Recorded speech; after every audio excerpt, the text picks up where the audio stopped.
My name is Hannah, and the night I realized my own family could look my daughter in the eyes and still decide she didn't belong, something inside me shifted forever.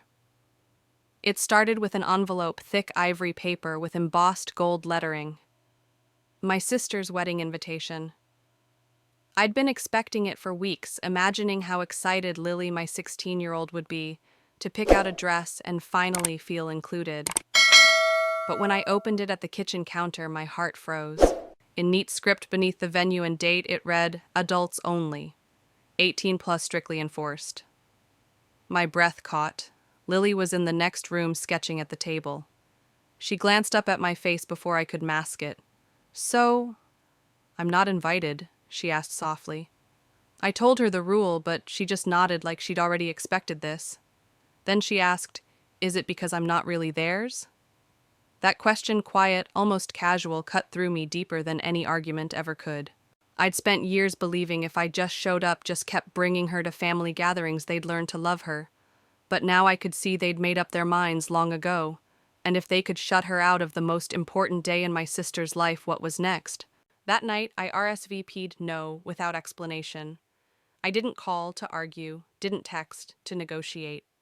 And yet my phone buzzed with messages the next morning, my sister saying it was nothing personal, my mother telling me not to make this a big deal. But how do you explain to people who think it's just a rule that it's actually a mirror reflecting every quiet exclusion that's come before? I'll tell you how you stop trying to explain. You start telling the truth, not to them, but to yourself. If you've ever been in that place caught between protecting your child and keeping the so-called peace, you know what I mean. If you've ever faced a moment where family and fairness pulled you in opposite directions, tell me, what did you choose? And if this story feels familiar, leave a like and stay with me, because it only gets harder from here. Growing up in a small town in Ohio, I was the eldest of 3. Being the oldest meant I was the built-in babysitter, the responsible one, the fixer when things went wrong. My sister Emily, the middle child, had a way of walking into a room and making everyone laugh. The youngest, Grace, was the family's sweetheart, protected, indulged, forgiven for things I'd never have been allowed to get away with. I didn't resent them when we were kids. I thought it was just the way families worked, everyone had a role, and mine was to hold things together. That role followed me into adulthood. Even after I married and moved out, I was still the one who smoothed over arguments, who picked up slack without being asked. When I became a mother, I assumed those habits would serve me well. Lily came into my life when she was just 3 years old. I met her in a quiet corner of a foster care office, clutching a stuffed rabbit so tightly the fur was matted. She had these wide hazel eyes that seemed older than her years, as if she'd already decided the world wasn't a safe place. I bent down, introduced myself, and she didn't say a word, just stared at me like she was memorizing my face. It took months before she'd run into my arms. The first time she called me Mom, I drove home from preschool drop-off and sat in the car crying for 10 minutes. I made her a promise that day she would never feel unwanted again. She would know she was mine in every way that mattered. But the thing about promises is sometimes you can't protect someone from what's outside your control. From the start, my family didn't quite know what to do with her. They weren't cruel, not in obvious ways, but the small things stacked up. At Thanksgiving, my mom introduced her as Hannah's girl instead of my granddaughter. At Christmas, she'd get a gift without her name on it, while my nieces and nephews had tags with glittery letters. Emily once asked me right in front of Lily, "Are you going to tell her she's adopted when she's older?" as if that wasn't already her reality. I told myself they were just awkward adjusting. But as the years went by, the awkwardness never faded. When Lily was 8, she gave my mom a drawing of the 3 of us, me, my husband, and her. My mom smiled, said thank you, and set it aside without another word. It never made it to her fridge, where every other grandchild's art was proudly displayed. I kept bringing Lily to family events, hoping repetition would breed connection. At Grace's baby shower, Lily wore a pale yellow dress she'd picked herself. She stuck by my side the whole afternoon, barely speaking. On the drive home, she said, "I don't think they like me." I told her they just didn't know her yet. She looked out the window and replied, "They've had years." I didn't have an answer for that. So when Emily's wedding invitation arrived with that 18-plus clause, I knew it wasn't about champagne or keeping things classy. It was just the latest in a long line of exclusions dressed up as etiquette. And when Lily asked if it was because she wasn't really theirs, I saw it for what it was, the final confirmation of something she'd already learned. I could have called, begged, tried to reason, but why they weren't listening, they never had. I think that's what people don't understand when they say, don't make it personal.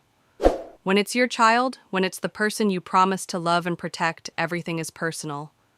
Every oversight, every thoughtless comment, every missing name tag is a message they hear loud and clear. So I didn't fight. I just said no and left it at that. It was quieter that way, but in that quiet, something else began to take shape. A boundary. I wish I could tell you my family noticed the line being drawn. But in their minds, the story was probably that I was overreacting again. That I was too sensitive, too quick to anger. They've called me those things before. But you know what? I'd rather be called too sensitive than watch my daughter sit through another gathering pretending she doesn't notice how she's being treated. And maybe that's when I started to realize my job wasn't to keep the family peace at all costs. It was to make sure Lily knew her place was with me always. That shift would change everything in the months to come. They didn't know it yet, but a storm was coming, the kind you can't ignore even when you try. The morning after I RSVP'd no, my phone lit up like a fire alarm. First came a text from Emily. Hey, saw your RSVP. Is everything okay? Before I could answer, another followed. If this is about the age thing, I hope you understand. We're being consistent with everyone. Nothing personal, right? Nothing personal. Those two words sat on my tongue like something bitter. This was my daughter we were talking about.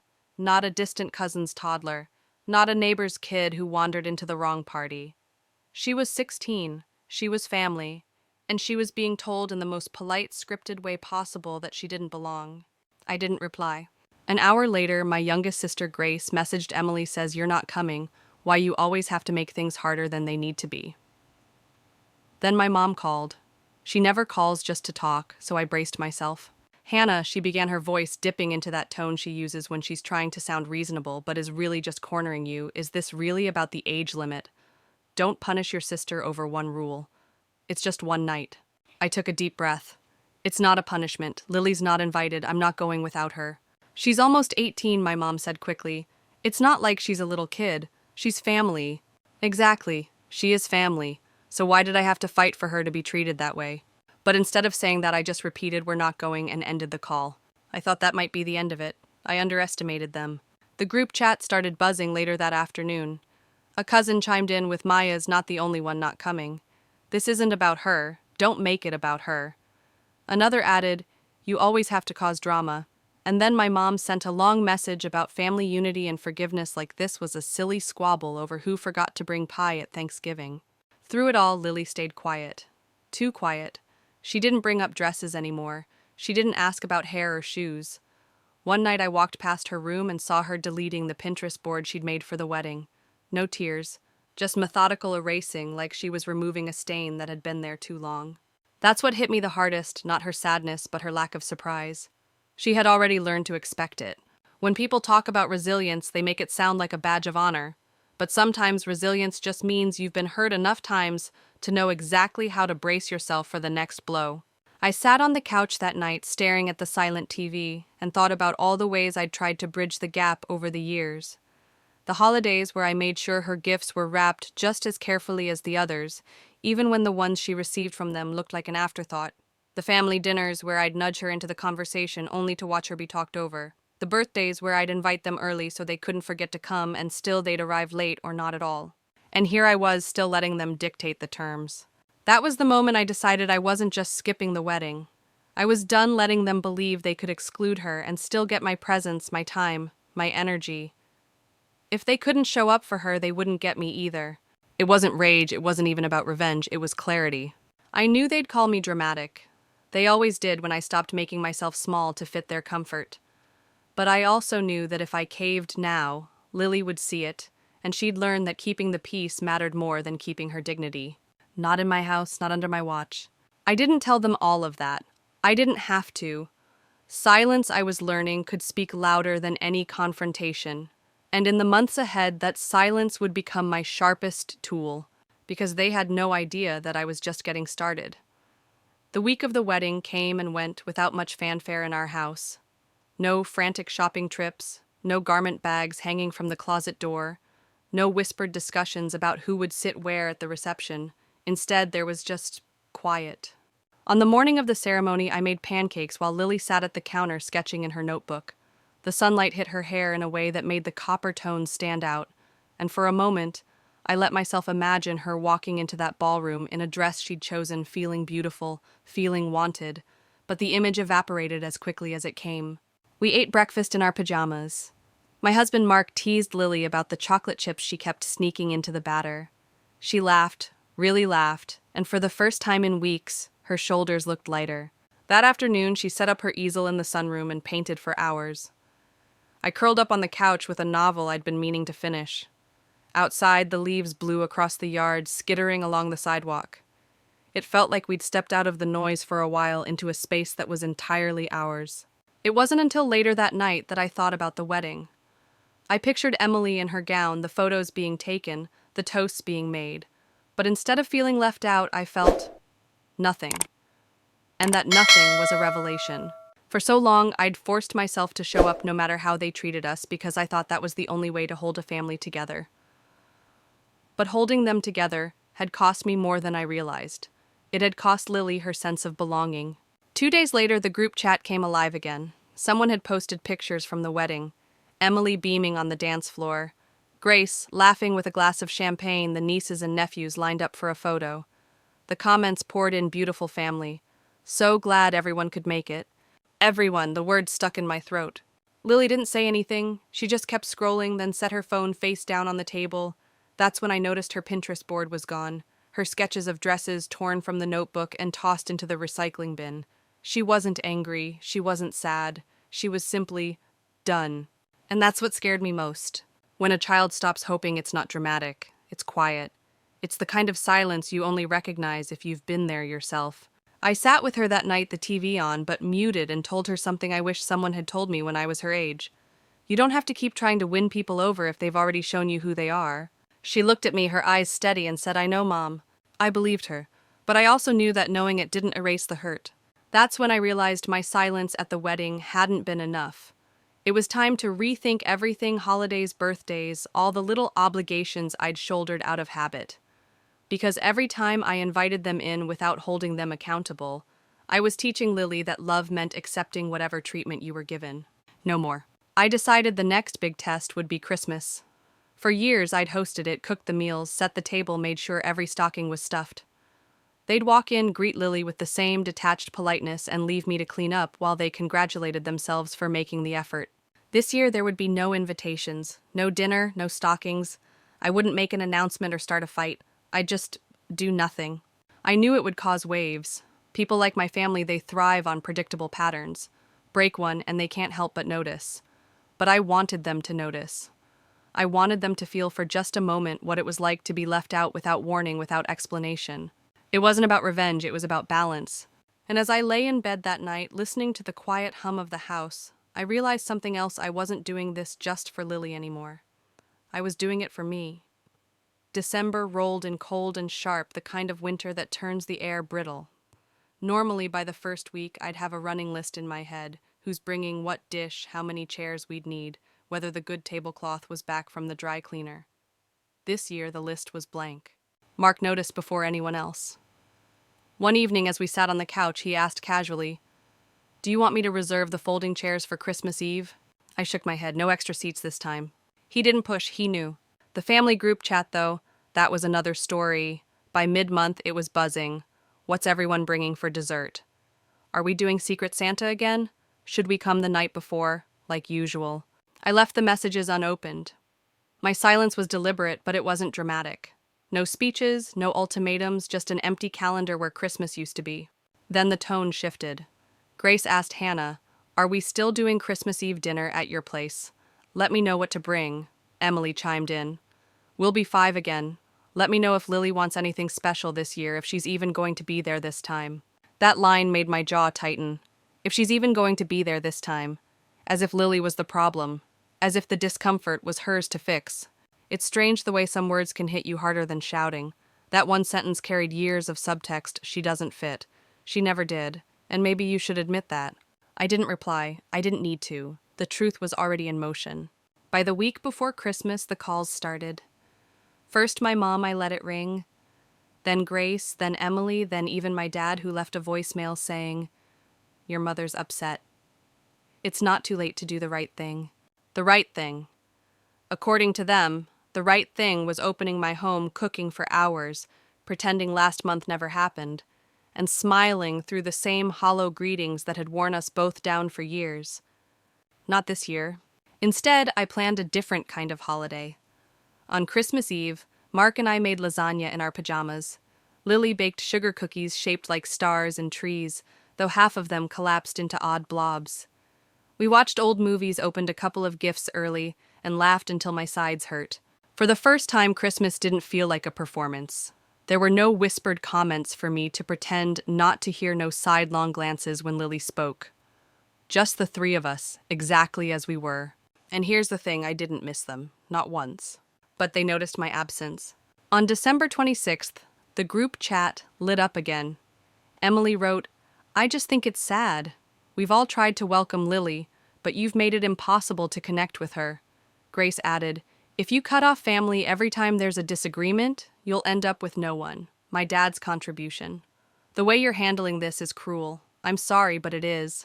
Then my mom sent a picture of their Christmas tree captioned, "It wasn't the same without you. Lily would have loved her gifts." They weren't gifts for her. They were bait-wrapped invitations to come back to slide everything under the rug again. And I'd done that for too many years. I sat there reading their words, feeling the familiar tug of guilt. But beneath it, something steadier was forming, a certainty I hadn't felt before. I was teaching Lily something they never could, that love doesn't mean shrinking yourself to fit someone else's comfort, that you can choose peace even if it's a quiet one. If you've ever had to make that choice to step back from the people you thought you could never walk away from, then you know the weight of it. Tell me in the comments, what's the hardest boundary you've ever had to set with family? And if you understand why I chose mine, hit like, so I know I'm not alone in this. After Christmas, the house felt different, not empty, but lighter. There was no leftover tension clinging to the walls, no strained smiles replaying in my mind. Lily seemed lighter too. She still spent most of her time drawing or painting, but her shoulders didn't hunch quite as much, and her voice had a warmth I hadn't heard in months. I thought maybe the silence from my family would last, that they'd eventually get tired of pushing. I should have known better. By the first week of January, the messages started again, this time more pointed. Grace wrote in the group chat, "Are we just not doing birthdays together anymore either? I guess Hannah's too busy now." Emily followed up, "It's such a shame. We were all fine until she started acting like Lily's some sort of project." I read the words twice, my stomach nodding. A project. As if my daughter's worth was something to be measured and fixed like a home renovation. I didn't respond. But Mark saw the look on my face and asked, "Do you want me to say something?" I shook my head. It's not worth it. They don't hear anything they don't want to. Then my mom called, not to apologize, but to press the same old points. "We're still your family," she said, as if repeating it enough times would make it true in the way she meant it. "This is just a misunderstanding. You're letting it get too big." Too big. That was her favorite phrase when she wanted me to minimize something real. When I was a kid, if I cried over being left out, she'd tell me I was making it too big. If I called out unfairness, I was making it into more than it is. But I've learned that when you stop calling something big, you make it invisible. And invisibility is exactly what they'd given Lily for years. In the days that followed, I caught myself remembering all the small moments I'd ignored, times I'd chosen to let it go for the sake of keeping the peace. The way my dad never asked Lily about her art, though he'd spend 20 minutes talking to my nieces about their hobbies. The way Emily once introduced Lily to a friend as my sister's foster kid, even though she'd been adopted for over a decade. They thought I'd forgotten those moments. I hadn't. Lily hadn't either. One evening she came downstairs while I was folding laundry and asked, "Do you think they even realize we didn't go to the wedding?" I hesitated. I think they noticed. She shrugged. If they did, they didn't care enough to say anything to me. There was no anger in her voice, just certainty. That hurt more than anything. Later that night, after she went to bed, I told Mark I'm starting to think they never saw her as permanent. Like they thought one day I'd have a real kid and this would just be a chapter. He didn't argue, he'd seen it too. That realization hit me harder than I expected. Because if they believed she wasn't permanent, then every gathering, every half-hearted gesture, every so-called gift had been built on a lie. I knew then that the distance I'd put between us at Christmas wasn't temporary. This wasn't a cooling-off period. This was a shift in the structure of my life. The next time my phone buzzed with a family message, I deleted it without opening it. No hesitation. Because if I've learned anything from all of this, it's that you can't change people who are committed to misunderstanding you. And you sure as hell can't make them love someone they've already decided to keep at arm's length. I wasn't going to waste another year trying. The holidays had been my first act of silence. Now the rest of the year would follow. Winter dragged on, but in our house it felt like a season of breathing room. Without the constant undercurrent of family obligations, my weekends belonged to Lily and Mark. We cooked together, we went to her art shows at the community center, and we spent long, slow Sundays without the sound of my phone vibrating every few minutes. For the first time in years, I wasn't living on edge, waiting for the next comment or subtle jab. But peace, I've learned, is never something my family allows to last. It was mid-February when a new ripple hit. My cousin Allison sent me a screenshot. Emily had posted in a private Facebook group for extended family a long, self-pitying paragraph about how I'd pulled away from everyone, how ever since adopting Lily I'd been impossible to reach, and how certain people think they can dictate the terms of family without considering others' feelings. I read it twice then, a third time. It wasn't just a rewrite of history, it was a deliberate reframing, casting them as victims, and me as the one shutting doors. Mark looked over my shoulder and said, "They're trying to control the story." And he was right. That's exactly what they were doing, seeding their version into every corner, making sure by the time I heard about it, it had already been shared, nodded over, and stored away as the truth in other people's minds. The old me would have called, demanded a conversation, tried to lay everything out logically. But logic doesn't work on people invested in a narrative. So I didn't call, I didn't explain, I focused on Lily. She'd been working on a portfolio for an art competition, a series of portraits in mixed media. One night, I walked into her room to find her staring at a blank canvas. "Stuck?" I asked. "Not stuck," she said quietly. "I was thinking about making one of you. But then I thought, what if it's too personal? What if people ask questions?" I sat on the edge of her bed. "You don't have to explain your art to anyone you don't want to. And if you want to make something personal, make it. You own your story." She nodded, but I could tell something else was there. Finally, she said, "Do you think they even want to know me? Like actually know me?" The question wasn't rhetorical, I answered honestly. I think they want the version of you that doesn't make them question themselves. And that's not really knowing you. She didn't look surprised. That scared me more than if she'd been angry. A week later, Allison messaged again. "They're saying you're keeping Lily away because you're afraid she'll hear the truth." The truth. As if the last 13 years of her life with me were some kind of elaborate act. As if the only truth worth hearing was theirs. I didn't reply to Allison. I didn't need to. Because that night, Lily came downstairs with a finished portrait, me holding her when she was little, her arms wrapped around my neck, both of us drawn in deep reds and golds. She'd titled it Anchor. When I asked why, she said, "Because you're the one thing that doesn't drift away." That right there was my truth, not theirs. If you've ever had to hold on to your version of the truth while other people rewrite it to make themselves comfortable, you know how heavy that anchor can feel. And if you've ever chosen to stand firm anyway, tell me, how did you do it? Leave a comment, because I think there are a lot of us out here learning how to hold our ground. By early spring, I had settled into a rhythm without them. It wasn't loneliness, it was relief. I poured more energy into my work, into Lily's art competitions, into weekends that belonged entirely to us. For the first time in years, I didn't dread looking at my phone. Then, one rainy Saturday, Lily and I were in the kitchen baking banana bread when she asked it the question that had been hovering between us for months.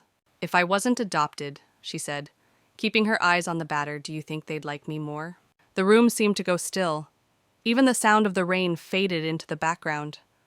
I leaned on the counter searching for the right words. "They'd probably pretend better," I told her finally. "But the way they treat people who aren't like them, that was never about you." She nodded a small, almost imperceptible movement, then set the whisk down. "I don't think I want them to like me anymore," she said. It wasn't defiance in her voice, it was clarity. I should have felt relieved. Wasn't this what I wanted? For her to stop chasing people who would never truly see her.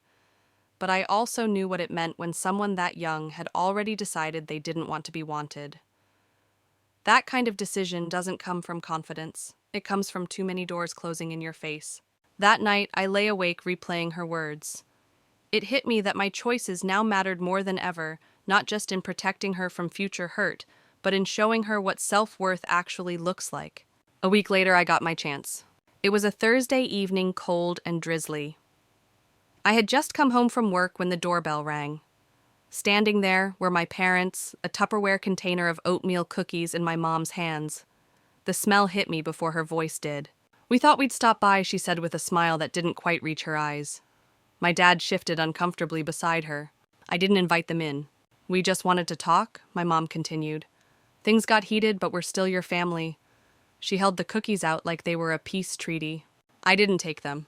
"You don't have to be like this," she said, her voice tightening. "We know it's been hard raising a teenager." Pushing everyone else away, my dad added.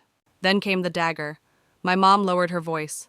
"She's 17. She'll go off to college soon. And then what, you'll be alone. You'll regret this." I could hear the real message underneath. She's not blood. She's not really one of us. I stepped back and said, "You need to leave." My dad's brows shot up. "Hannah?" "No," I said louder.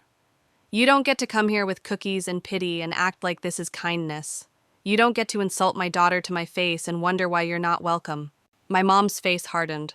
"When she leaves you, when she forgets about you, you'll see we were right." I closed the door before she could say anything else. I didn't tell Lily that night. Not because I wanted to hide the truth, but because I didn't want their poison in her head before she slept. When I finally did tell her the next day, she sat still, her hands clenched in her lap. "They really think I'll leave you?" "They hope you will," I said. "That way I'd have to see them again." She met my eyes. "They don't get to hope things about me." That was the moment I knew we were past the point of pretending.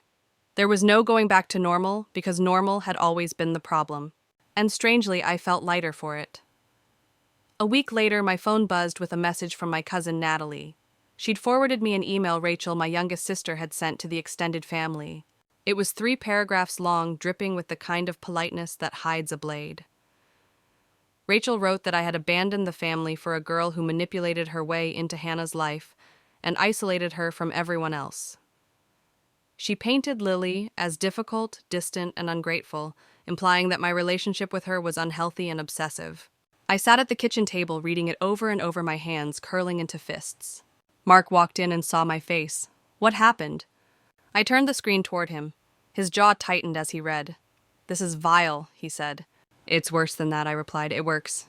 Because within 2 days, I started getting messages from people I barely spoke to, second cousins, old family friends asking if I was okay.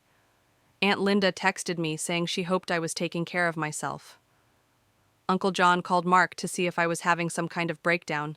Then came the comment under one of Lily's art posts on Instagram. A distant cousin I hadn't seen in years wrote, "You're very lucky. Don't forget who gave you a home." I saw Lily read it. I saw the way her eyes narrowed, her lips pressing into a thin line. She didn't say anything, but she didn't have to. I knew that look.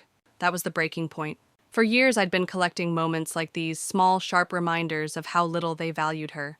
I'd kept texts, screenshots, photos, invitations never answered. I hadn't known exactly why I kept them, but now it made sense. I opened a folder on my computer and started pulling it all together. I didn't write an angry rant. I didn't lace it with insults. I laid out the facts, dates, quotes, examples like a case file. I wanted it to be undeniable. When it was done, I wrote a letter. It started with, "For those who want the full story, here it is." I explained what had happened, not just with the wedding, but over the past 13 years. The subtle exclusions, the double standards, the way Lily had been treated differently in ways that were easy to excuse if you weren't looking closely, but impossible to ignore if you loved her. I sent it to the extended family in one email. No blind copies, no hiding who else was reading it. Then I shut my laptop and went to make dinner. Some replied short, awkward messages like, "Thanks for sharing," or "I didn't know." A few unfriended Rachel quietly. Others didn't respond at all. And some made it clear they didn't believe a word. But here's the thing, I wasn't doing it for them. I was doing it for Lily.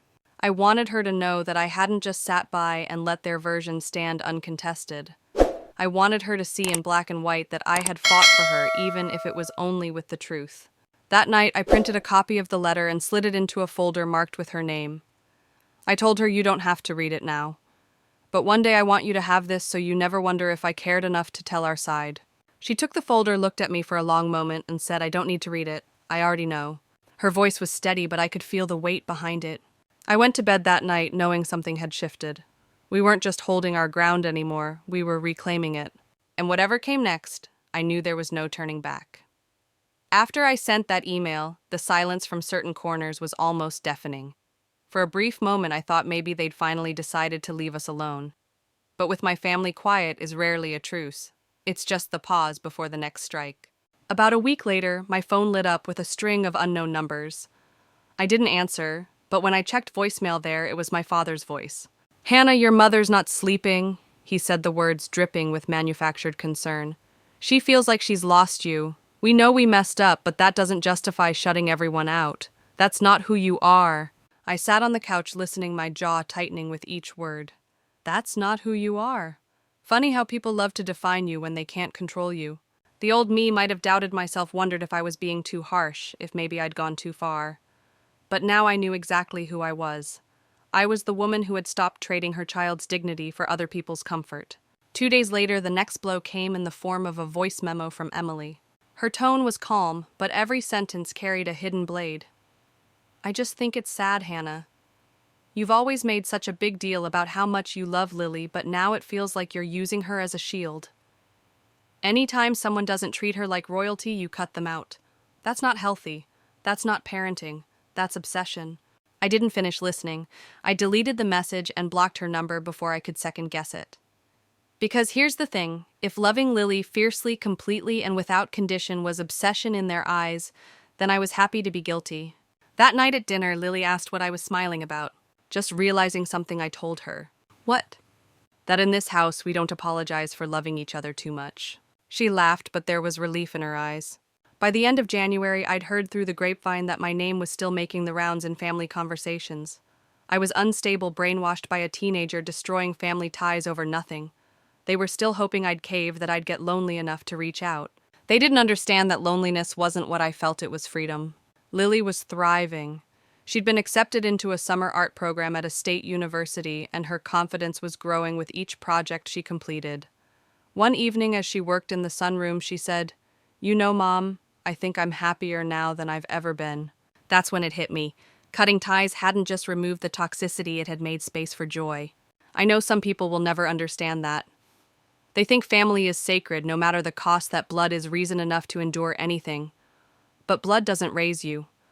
Blood doesn't show up at every school play or sit with you when you're sick or believe in you when no one else will. If you've ever been told you love someone too much, let me tell you there is no such thing. Love without apology is the only kind worth giving. And if that love costs you people who can't handle it, that's not a loss. That's a clearing. So tell me, have you ever been called too much for loving someone the way they deserve? Share it in the comments, because maybe it's time we start calling it what it really is: enough. February melted into March, and for a while, life felt almost ordinary. Lily was busy prepping for her AP art portfolio, and Mark and I found ourselves lingering over dinners, talking about the future in a way we hadn't in years. But ordinary never lasts long when you've cut ties with people who thrive on pulling you back in. One evening, while I was folding laundry in the living room, Mark walked in, holding his phone. "You're not going to like this," he said, passing it to me. On the screen was a screenshot from Allison, my cousin, who'd been quietly keeping me updated. It was a Facebook post from my aunt, public for all to see. It read, "It's tragic when someone you love lets a teenager control their life. Family should come first, always." The comments were worse. Lines about how teenagers grow up and leave, and you can't put all your eggs in one basket. Every word was a thinly veiled jab at Lily and me. I felt my chest tighten, not because it hurt me, I'd grown numb to their judgment, but because I knew how quickly gossip like that turned into a permanent version of the truth. And I wasn't going to let Lily think even for a second that they got to define our story. Later that night, I went into her room. She was sitting cross-legged on her bed, earbuds in sketchbook open. "Can I see what you're working on?" I asked. She pulled out her earbuds and turned the sketchbook toward me. It was a charcoal drawing of a lighthouse standing alone on jagged rocks, waves crashing all around it. "It's beautiful," I said. "What made you draw this?" She shrugged. like the idea of something that stays put no matter what's happening around it. I sat beside her. That's what we are. You and me. We're each other's lighthouse. Her lips curved into a small smile, but I could see the flicker of emotion in her eyes. A few days later, Allison texted again. They're saying you're isolating her, that she's going to resent you for keeping her away from real family. Real family. The phrase sat in my stomach like a stone. I thought about all the years I'd spent trying to prove Lily was theirs too. The invitations I'd sent, the holiday cards with her name written in the same size and font as everyone else's kids. The effort I'd poured into making sure she felt included even when they made it clear she wasn't. And I thought about the way she looked when she said she didn't want them to like her anymore. That wasn't resentment, that was self-preservation. The next weekend we took a drive out to the coast.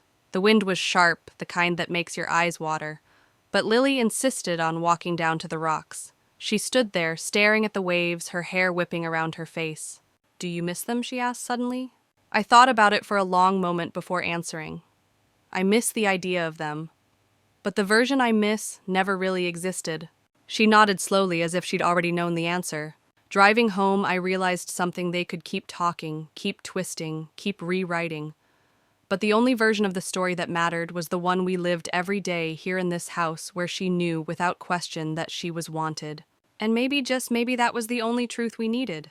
If you've ever had to let go of the idea of someone in order to protect your peace, I'd like to hear about it. Share your story in the comments, because you never know who might need to hear they're not alone in making that choice. By April, the dust from my email had mostly settled, at least on the surface. The group chat had gone quiet, and my phone only rang with numbers I actually wanted to answer. But I knew my family's silence wasn't agreement. It was strategy. They were regrouping, waiting for the next angle to pull me back into the fold. That angle came sooner than I expected. One Wednesday evening, as I was packing up leftovers after dinner, Mark came in from the porch holding an envelope. This was stuck in the screen door, he said, handing it to me. There was no return address, but I recognized the handwriting instantly. It was my mother's. Inside was a single card. On the front, a watercolor of tulips. Inside, in her neat slanted script, I wish you'd think about the example you're setting. Lily will see how easily you shut people out. I read it twice, my fingers tightening around the paper. The implication was clear in their eyes. I wasn't protecting Lily. I was teaching her to be cold. But that line, how easily you shut people out, it didn't sting the way she meant it to. It made me realize something I hadn't put into words before. That's exactly what I wanted Lily to see. Not that love is disposable, but that love should never require you to sit quietly while people chip away at your worth. I put the card down and went to find Lily. She was in the sunroom, sprawled across the couch with a blanket sketching in a spiral notebook. You know how people like to tell you blood is thicker than water? I asked, sitting down beside her.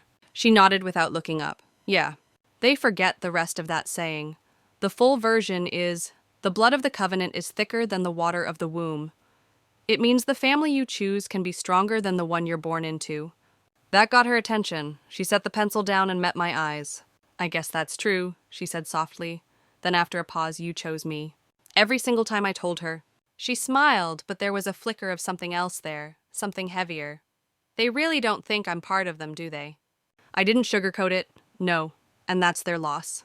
Later that night, I sat at the kitchen table, the card still in front of me. I thought about responding, about crafting a letter that dismantled every part of her message, but then I realized silence would say more. I tore the card in half and dropped it in the trash. The following weekend, we spent Saturday painting the guest room Lily had claimed as her studio. She picked a shade of deep teal, bold and unapologetic. By Sunday evening, the walls were dry and her canvases lined the space like a gallery. This feels like mine, she said, turning in a slow circle. It is yours, I told her, and no one gets to take that from you. That room became more than just a workspace. It was a reminder that home is where you're safe, where you're seen.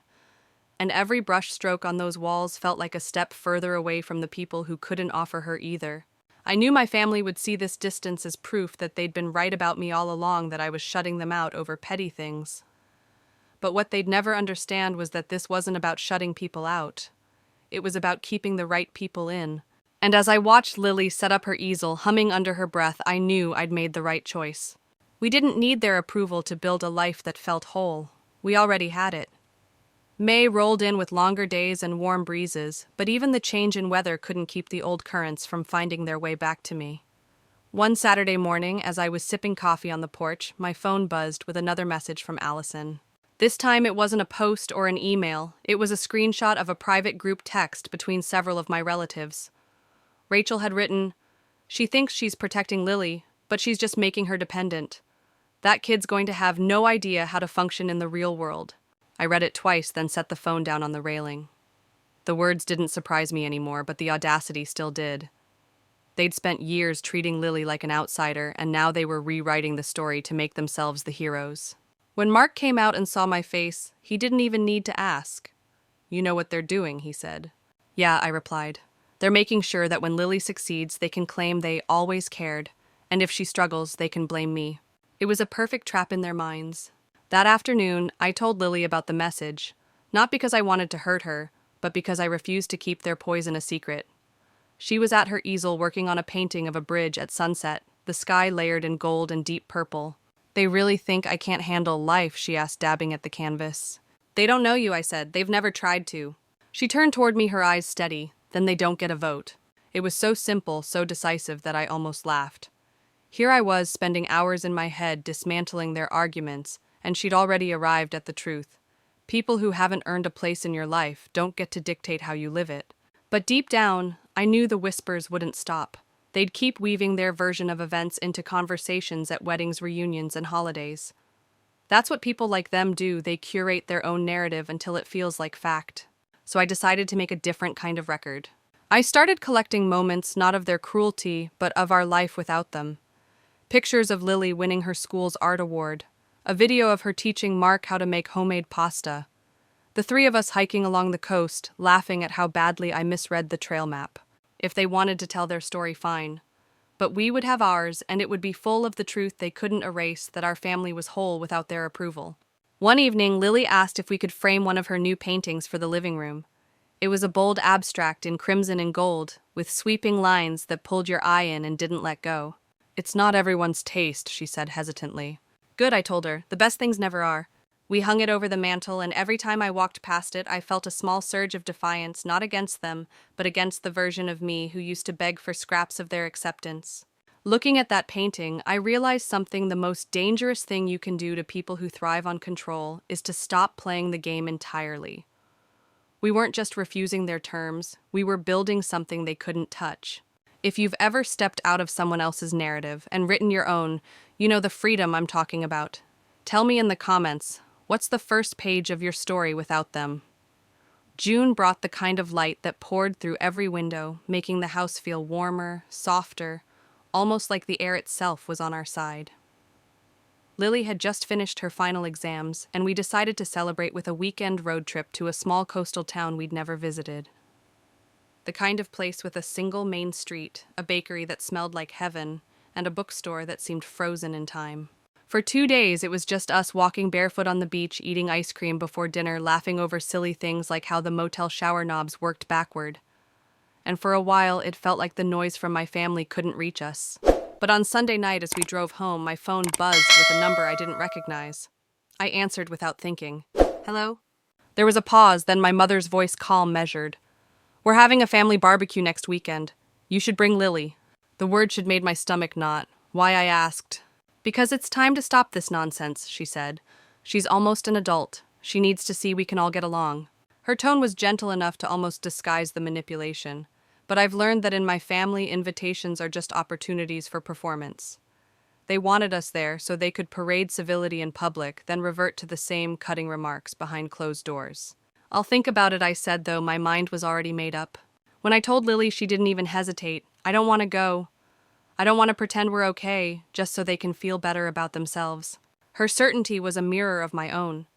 Still, I couldn't shake the ache in my chest, because once upon a time I would have leapt at the chance to be invited. I would have spent hours planning outfits, making dishes, to share, coaching Lily on how to be easy so no one would pick a fight. But that person was gone. The next day I texted my mother, "We won't be coming. Please don't extend invitations with strings attached." Her reply came within minutes, "You're teaching her to be bitter." I stared at the screen, thinking about all the times they'd told me to forgive and forget when it came to their behavior, but never expected the same of themselves. In their world, refusing to be hurt again meant you were the problem. That Friday, Lily came home from the library with a book on modern lighthouses. "I thought you'd like this," she said, grinning. As I flipped through it, I found a photo that stopped me, a lighthouse on a cliff battered by waves, yet standing perfectly upright. Underneath was a caption built to withstand storms stronger than the ones that destroyed its predecessors. I showed it to Lily. "That's you," I said. She shook her head. "That's us." Over the weekend, we built a small raised garden bed in the backyard, tomatoes, basil, lavender. We worked side by side, dirt under our fingernails, the smell of fresh soil in the air. And as we planted, I thought about roots. How they grow deeper when you're intentional about where you place them. How they hold on even when storms come. By Sunday night, we sat on the porch looking at our handiwork. Fireflies blinked in the distance, and Lily rested her head on my shoulder. "This is better than any barbecue," she murmured. And she was right, because here there was no performance, no pretending. Just two people building something real. If my family couldn't understand that it wasn't my job to convince them anymore, have you ever realized that saying no to someone was the most loving thing you could do for yourself, or for someone you love? I'd like to hear your story. By late July, our garden had begun to bloom.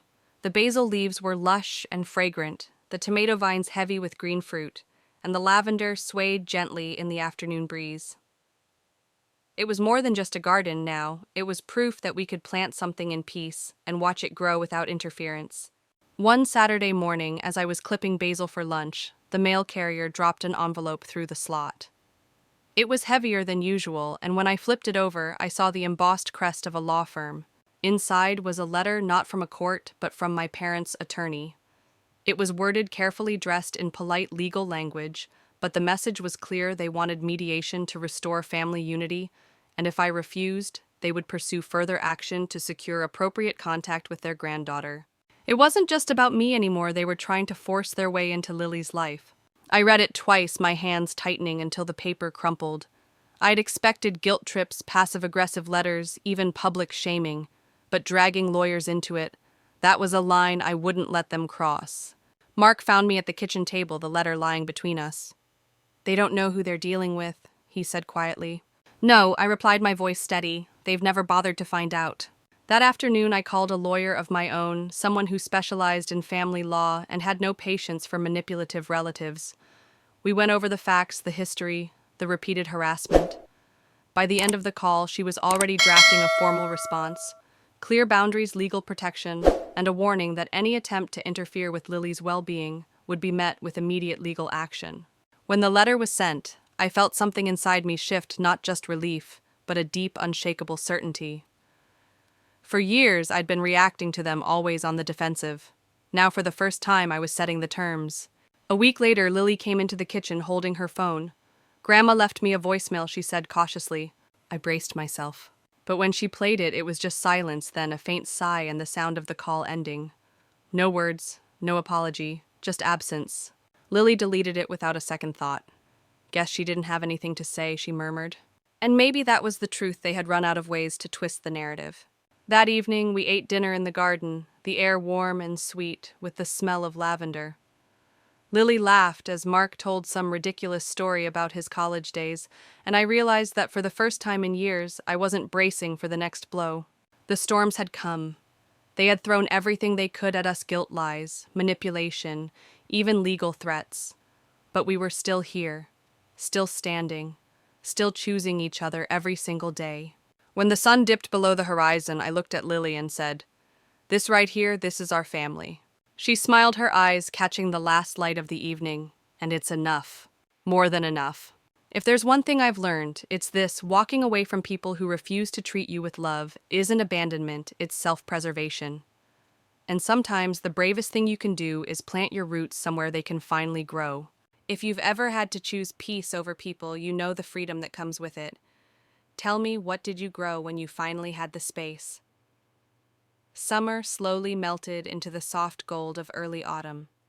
The air grew cooler in the evenings, carrying the scent of our lavender across the yard.